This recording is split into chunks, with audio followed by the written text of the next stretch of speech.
Alright, journey begins. Let's go. If you seek the Elden Ring, maidenless as you are. That felt pretty uncalled for.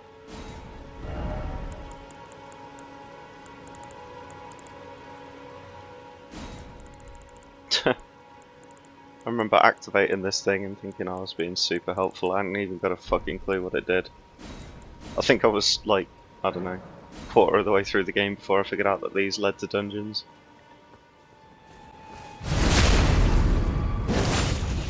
Oh, that power.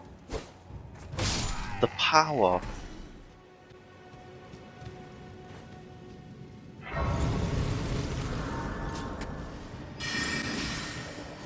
Oh, it's always well sad when the dog dies. So at this point I'm at that, you know, that pre-boss fog anxiety stage where you're trying to figure out if you're ready for an encounter. You've already had that first boss, you know, the ones that you're never supposed to beat at the start of the game. So you're thinking by now they're probably going to be a bit softer. But I'm not playing my normal role of like a tank or a faith build. Something completely unique. And that first attack right away, as soon as it hits, I'm just there like mentally trying to work out if through attrition alone I'm going to have enough mana to be able to kill this thing. And I'm thinking it's not looking too bad, I'm hitting it pretty hard, as long as there's no misses, right? I mean, this thing is basically like an early game Bloodborne regular mob. That's like, what is this attack pattern if it's not that? Like, not even like a mid-game mob either, just an early game one. At this point, I was still trying to figure out, you know, what the benefit of all of the spells were. And then, you know, the glintstone, like just straight shooter spells are very much like, you know, they're comboable as you've seen there, and it's, to be honest, they just become the bread and butter just because they are basic. Low mana consumption. The other ability that I was using there, oh, painful. More like a shotgun. Good at AoE, but there's just so few encounters where you're going to be able to use that to any kind of real effect. It's annoying that my first go I get him to like 1%, but you know, I'm playing an off roll.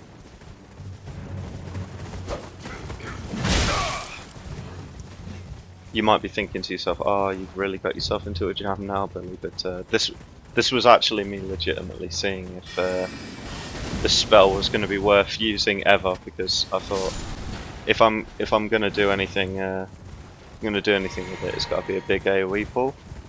At the time, I'd just come off the back of like playing loads of classic WoW, and there was like mages doing enormous AoE pulls.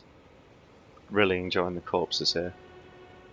But yeah, trying to find that right niche for every spell. So, unfortunately, and this is always going to be the case for any new playthrough where you don't know where all of the spells are, and if you don't look at guides, and I want to avoid looking at guides, you are going to find major gaps in like strength where you don't have all of the spells relevant for your level, because obviously a lot of the content is going to be scaled around, you know, real specific areas, and that's, you know, that is where like all of a sudden you're going to seem to struggle. So there's going to be a lot of parts of the game where I'm definitely struggling. That depraved lot are obsessed with sacrificing tarnished like you for the sake of grafting. I mean, that is horrifying, Obstinate isn't it? Godric's nothing more than a jumped-up country bumpkin. Lord? Oh, don't make me laugh. First, he hid himself amongst the women folk to flee the capital. I really like the Then hid aesthetic from that my Radahn character's in given that off here. castle. Then he insulted which, Melania, you know, lost to her in it's battle, kind of difficult to only look at lick when you her got this boots guy's really rather than weird die like a fucking man. eyelids just hanging there, Has but he no shame? yeah. The big I dog's remember like blouse? really having a And good to laugh think, about this when I he's the recorded it, blood of but Godfrey, it is a very long clip. last of the golden lineage. Though you almost wouldn't know it to look at him. Yeah, I almost feel sorry for the chap the more I think of it. I remember getting into this area and it being a little bit of a struggle. Having the first like homing spell was a nice change, although there weren't the rapid dodging enemies to actually justify its usage, to be honest. Everything blocking was always a bit of a drag. I did kind of shamelessly cheese this guy just purely because it was one of them things where the guy's just so fucking tanky. And he basically cheesed himself. I didn't even lure him to this, he just fell. Which is weird because every other enemy in this area like managed to path its way back up to me, but not him. Oh god, this bastard. When I first fought him, I'm pretty sure that I'd already got my ass handed to me by what is it, Morgo or something? But yeah, like get into this area without any increased powered spells. Did seem to be doing reasonable damage to him, but I was just, it wasn't quite enough. You could tell like I either needed to be casting fast or I needed to be casting hard. But at this point I had no idea that summons were available or anything like that. I haven't figured that out yet. And of course, playing mage as a main, it kind of made sense that I would be using some kind of distraction, some kind of summon. I think at this point I've got like a +1 scimitar or something, and that would be the highest that the weapon actually gets. Because I had to have something when I ran out of magic, and I didn't have a good magic like offhand or something. Ah, market, that's it. Yes, when I first fought this guy, fucking hell, he battered me. Although there were several parts of the encounter that I really handled well. Those two little things he throws at you just to destabilize you while you're trying to like back off and heal. So that's good design, that was, because it's not overwhelming, but it punishes you to back off and heal, which I remember in Bloodborne was always a big problem. Did get several times, like going close several times. Really gave me some trouble. This is definitely the most important fight, I'd say, for the first quarter of the game. There are several other fights that I'd say might be a little bit more challenging, but up until this point everything is kind of weak, and there's a lot of side bosses that you can find on the way up to this. But yeah, he offers a real challenge. You have to learn his kit, really. And I actually didn't use any summons for this, which any NPC summons or like regular summons. Not that, you know, I didn't think I'd need them, but I just kind of wanted to learn this one. It felt like a good fight, a well-designed fight, and that often isn't the.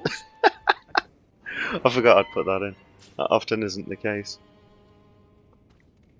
I remember looking at this room and thinking, this is a trap. These rocks are incredible. There you go, you can see the mob.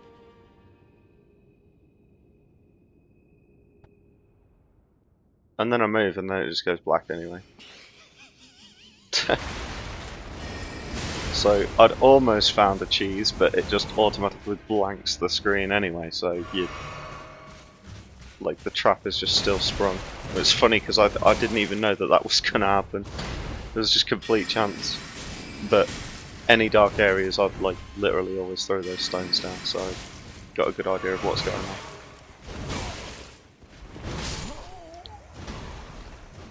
Shame to get battered. Powerful wizardry.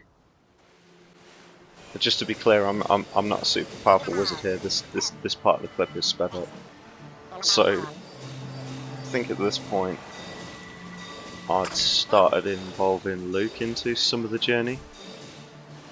Luke didn't stay in for very long though. He was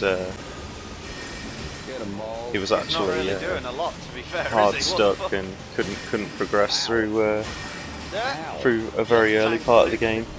Alright. But he's not really much of a gamer.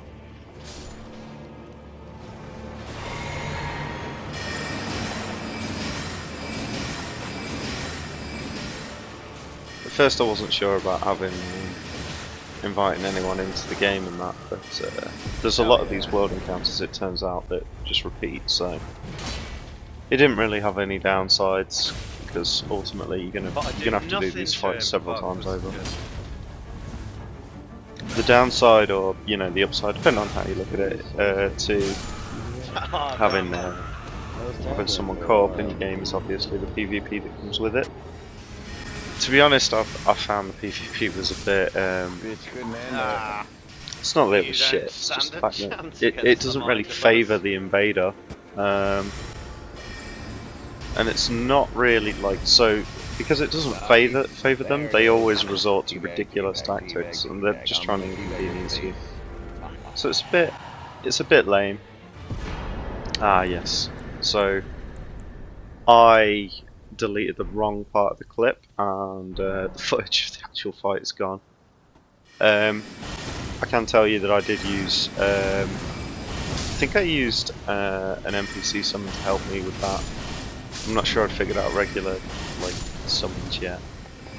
It was a pretty unimpactful fight. It wasn't clean. Oh god, I'm not fighting this. That was yeah, pretty unimpactful fight, to be honest. It's just another Capricorn. Remember this thing giving me trouble.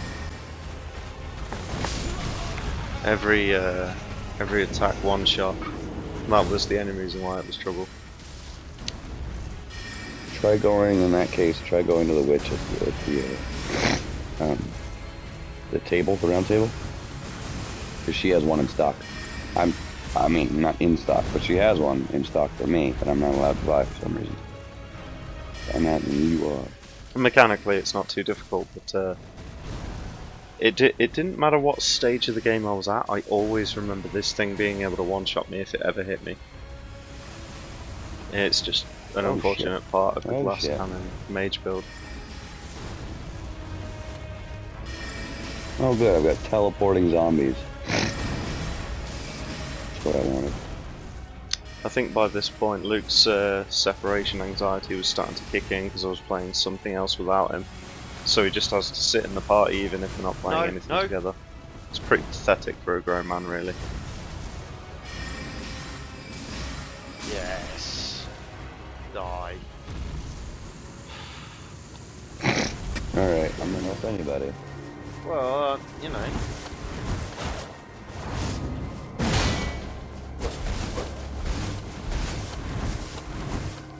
See, he's playing out of his mind. Whoa!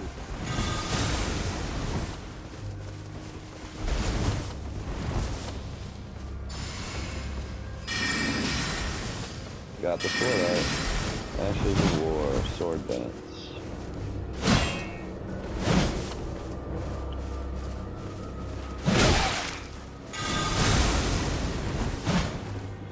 Will I also be invaded?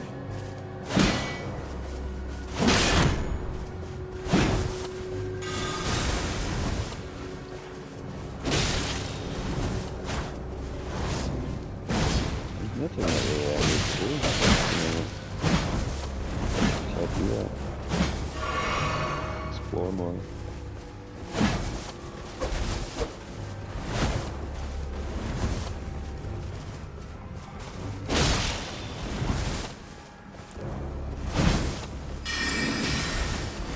Whoa, since when are these fucking things so fast? You know, the tentaculars, apparently they can jump and sprint.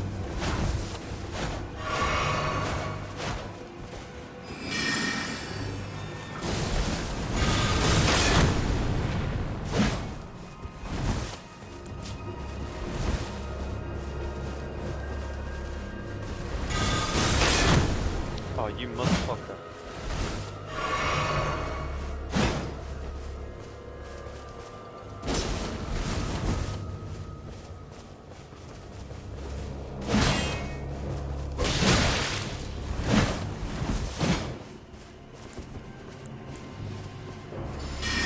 Got him. Land octopus ovary. Very good.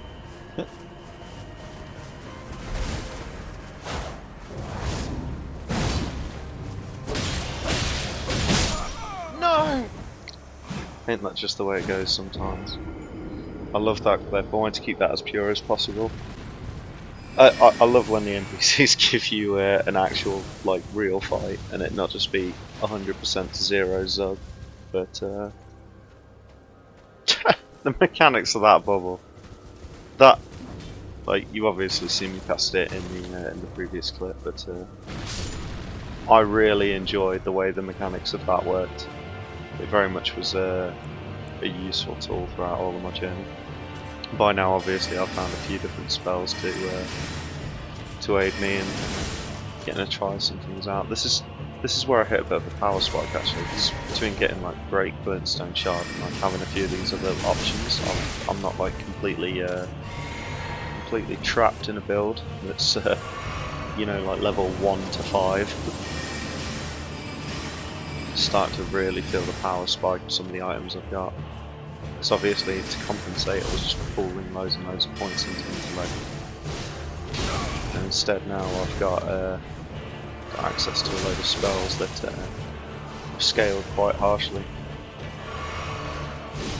I remember several of these bosses where you're in these areas where you can't like produce a summon to be quite challenging. Just because a lot of these guys are fast attackers and they're all over you. This wasn't too bad. I was quite strong for it now though.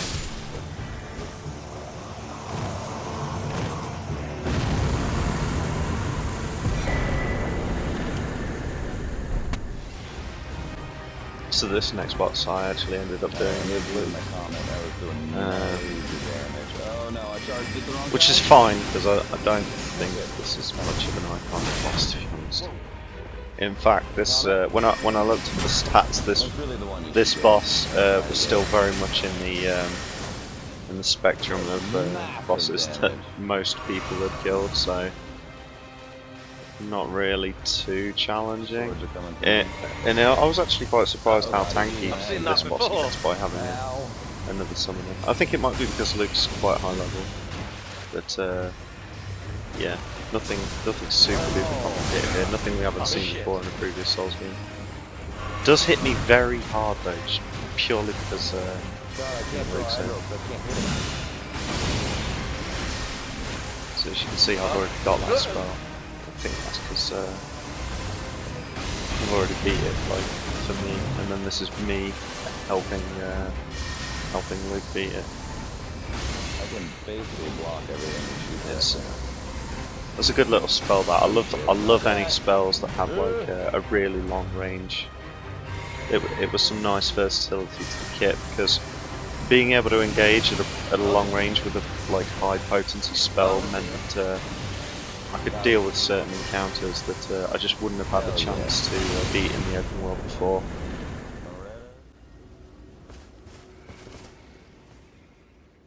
The old classic blood stains absolutely everywhere, and there being a high point. I was quite surprised to see how many people were just doing this over and over.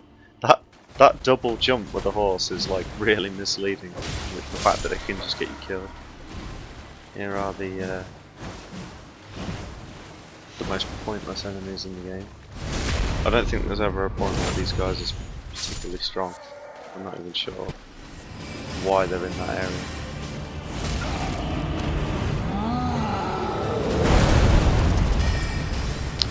And because it's nice to finish on high, here's a what later becomes just like a regular enemy. Yeah, battle. I like these little dungeons. These were a good way to guarantee that you were going to be getting a new piece of kit, new spell or something. Good addition to the game.